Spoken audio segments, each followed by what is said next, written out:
Artist Alley. We've been here for a while now, but this is cool. This is different than a lot of stuff we've seen.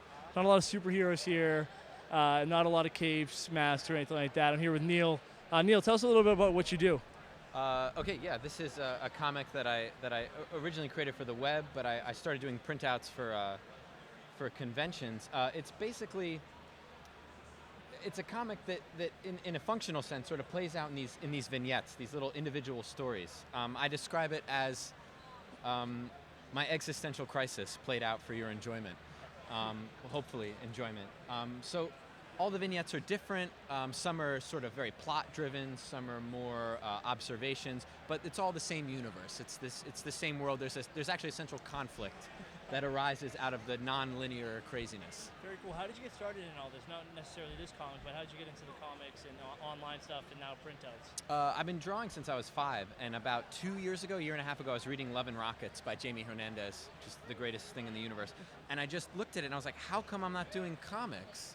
And basically I'd kept a sketchbook full of really sketchy ideas my whole life. And when I discovered comics, I basically was able to take all these ideas and instead of aiming them at myself, aim them at someone. So all this years of ideas all of a sudden like came to life. And so I found this medium and I was really happy. I've spent a lot of my life doing like big traditional drawings, fine art stuff. But so that's how comics found me. I found comics. And then the web ended up happening because it's just the easiest way to do it. It's like, you hand someone a card, you tell someone a website, they can see the work. But I love print a million times over. It's so nice to give somebody something. Awesome. How was it, where did you go to school? Where were you trained to draw? Like even this huge photo behind you is incredible. It's not Thank something you. Just learn how to do on your own, is it?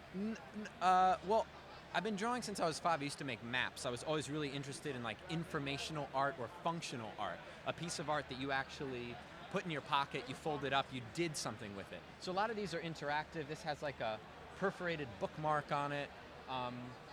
And I was all self-taught up through college. In undergrad, I got my BA in painting. I am the world's worst painter. I was doing my own work, and my painting professor told me it wasn't art, but I kept doing it. And then my MFA I got a couple years ago at SUNY Purchase, and that was really awesome. That I did for drawing, and I learned a lot there.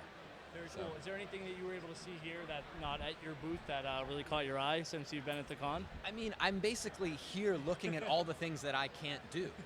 I mean, I use photo references for a lot of these. I can't, if someone's like, oh man, can you draw me like limboing? I'm like, I can't draw you standing up. So I'm blown away by the artistry, color. I can't do color. I'm deathly afraid of color. There are people here who are colorists. That's all they do. And the level here it's world class. So I'm surrounded by things that I wish I could do. I'm sort of more of a writer, and I can pull off some drawings. Yeah. Very cool. Now, if you want to check out your stuff, where can they visit? www.easypiecescomic.com. Awesome. Well, thank you very much. Thank you so much, James.